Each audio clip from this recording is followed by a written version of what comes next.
नमस्कार दोस्तों, आज हम इस वीडियो में आपके साथ डिस्कस करेंगे आइसोथर्मल अनीलिंग प्रोसेस के बारे में, जो एक हीट ट्रीटमेंट प्रोसेस है और अनीलिंग प्रोसेस का एक टाइप है। जब ऑस्टेनाइट स्टील ज़्यादा स्टेबल होता है उस समय फुल अनीलिंग प्रोसेस में ज़्यादा टाइम कंज्यूम होता है। इस अनीलिंग टाइम को कम करने के लिए जिस प्रोसेस का प्रयोग किया जाता है उसे आइसोथर्मल अनीलिंग कहते हैं।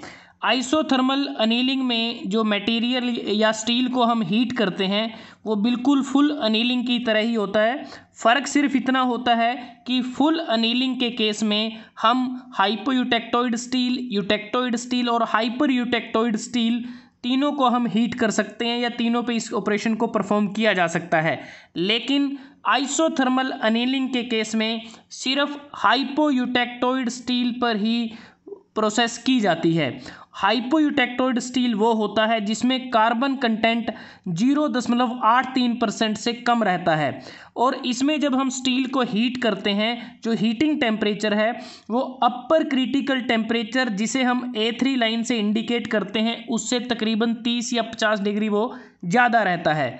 अब बात करते हैं कि अगर आप इस डायग्राम को देखें, यहाँ से आपको क्लियर होगा कि जो हाइपोयूटेक्टोइड स्टील है, अगर हम देखें 0 से 0.83% के बीच में इसमें कार्बन कंटेंट रहता है और इसका जो अपर क्रिटिकल टेम्परेचर है इस पॉइंट से इस पॉइंट तक है, क्योंकि ये डिपेंड करता है कार्बन कंटेंट के ऊपर। अगर स्टील में कार्बन कंटेंट ज़्यादा है तो उसका अपर क्रिटिकल टेम्परेचर कम होता है, अगर उसका कार्बन कंटेंट कम है तो उसका अपर क्रिटिकल टेम्परेचर ज़्यादा होता है।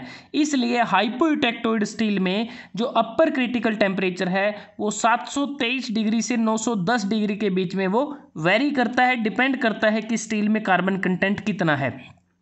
तो उसके बाद हम स्टील में कार्बन कंपोजिशन के आधार पर अपर क्रिटिकल टेम्परेचर को बेस मानकर स्टील को तकरीबन अपर क्रिटिकल टेम्परेचर से 30 या 50 डिग्री ज़्यादा टेम्परेचर पर उसको गर्म किया जाता है।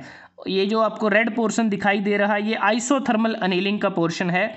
बिल्कुल फुल अनीलिंग की तरह ही इसमें हीटिंग की जाती है, बस वही फ़र्क इतना है कि सिर्फ हाइपोयूटेक्टोइड स्टील पर ही प्रोसेस होती है।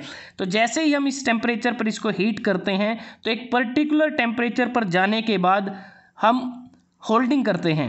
होल्डिंग इसलिए करते हैं ताकि जो स्टील का जो स्ट्रक्चर होता है वो पूरी तरह से ऑस्टेनाइट स्ट्रक्चर में तब्दील हो जाए, क्योंकि ऑस्टेनाइट में जो FCC स्ट्रक्चर होता है जिसे हम गामा आयरन के नाम से भी इसको जाना जाता है। अब बात करते हैं कि जब होल्डिंग करने के बाद जो नेक्स्ट स्टेप आता है उसमें कूलिंग की जाती है और इसमें जो कूलिंग होती है वो फुल अनीलिंग प्रोसेस से काफ़ी उसके मुकाबले काफ़ी फास्ट होती है। तो रैपिड कूलिंग होती है और इसमें जो हम कूलिंग करते हैं वो जो लोअर क्रिटिकल टेम्परेचर की लाइन है 723 डिग्री की, उससे तकरीबन हम नीचे कूलिंग करते हैं 500 डिग्री से 700 डिग्री सेल्सियस के बीच में वो रेंज रहती है।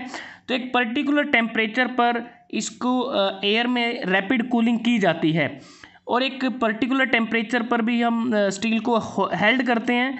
हेल्ड इसलिए करते हैं ताकि जो स्टील है उसमें हमें होमोजीनियस जो स्ट्रक्चर है, यूनिफॉर्म जो स्ट्रक्चर है वो हमें मिल जाए।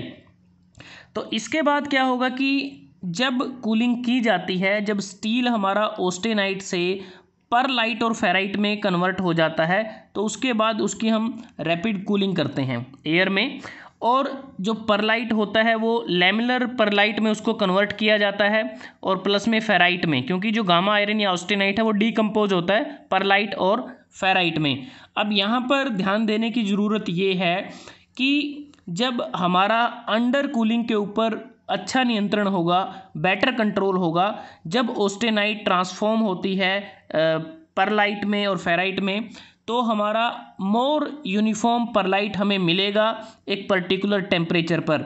अगर हमने आइसोथर्मल अनीलिंग टेम्परेचर को अच्छी तरह से उसको सेलेक्ट कर लिया है तो एक पर्टिकुलर स्टील की कंपोजिशन के लिए हमें नॉर्मली ज़्यादा परलाइट मिलता है जिसमें हमारा हाइयर अंडर कूलिंग होता है देन स्मॉलर अंडर कूलिंग के कंपैरिजन में।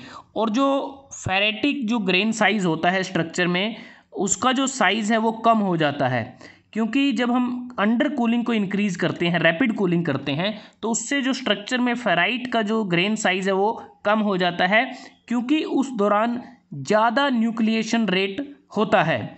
तो यही वो कुछ ऐसे फैक्टर हैं जिसे हमें ध्यान में रखना है, और इसके कारण ही हमें मटेरियल में ज़्यादा हार्डनेस और स्ट्रेंथ मिलती है अगर हम डिक्रीज़ कर देते हैं आइसोथर्मल अनीलिंग टेम्परेचर को। अब वो बेसिक स्टेप अगर हम देखें यही रहते हैं अनीलिंग प्रोसेस में कि मटेरियल को हीट किया जाता है, होल्ड किया जाता है और उसको कूल किया जाता है। अब देखते हैं इस प्रोसेस के ऑब्जेक्टिव क्या हैं। इस प्रोसेस का मेन ऑब्जेक्टिव है हमें अनीलिंग टाइम को कम करना है, टू रिड्यूस अनीलिंग टाइम। दूसरा ऑब्जेक्टिव है कि हमें मटेरियल या स्टील में होमोजीनियस स्ट्रक्चर को प्रोड्यूस करना है और मटेरियल की मशीनेबिलिटी को इम्प्रूव करना है। और इस प्रोसेस में एक इम्पोर्टेंट पॉइंट ये है कि जो आइसोथर्मल अनीलिंग होती है, ये जो लार्ज सेक्शन होते हैं, जो स्टील पार्ट होते हैं लार्ज सेक्शन के, या फिर जो लार्ज बैच फर्नेस मटेरियल होता है उसके लिए उपयुक्त नहीं रहती, क्योंकि इस कंडीशन में हमारे लिए जो आइसोथर्मल टेम्परेचर है उसको अचीव करना थोड़ा सा मुश्किल रहता है। तो यही कारण है कि लार्ज सेक्शन के केस में ये प्रोसेस हमारे लिए उपयुक्त नहीं रहती। और दूसरी बात कि जब हम आइसोथर्मल अनीलिंग को कॉन्टीन्यूअस प्रोडक्शन लाइन में इसको प्रयोग करते हैं स्मॉल पार्ट को बनाने के लिए, या फिर वो पार्ट जिनका क्रॉस सेक्शन थिन होता है, तो उस दौरान इस प्रोसेस को साइकिल अनीलिंग के नाम से भी जाना जाता है। तो दोस्तों आज हमने इस वीडियो में आपके साथ डिस्कस किया आइसोथर्मल अनीलिंग प्रोसेस, जो एक हीट ट्रीटमेंट प्रोसेस है और अनीलिंग प्रोसेस का एक टाइप है। और अगर आपको यह वीडियो अच्छा लगा आप इसको लाइक कर सकते हैं, शेयर कर सकते हैं अपने दोस्तों के साथ। और isothermal annealing full annealing process से कम एक्सपेंसिव भी होती है। तो आज के लिए बस इतना ही, जल्दी हाजिर होते हैं एक नए वीडियो के साथ। तब तक के लिए धन्यवाद। आपका दिन शुभ रहे।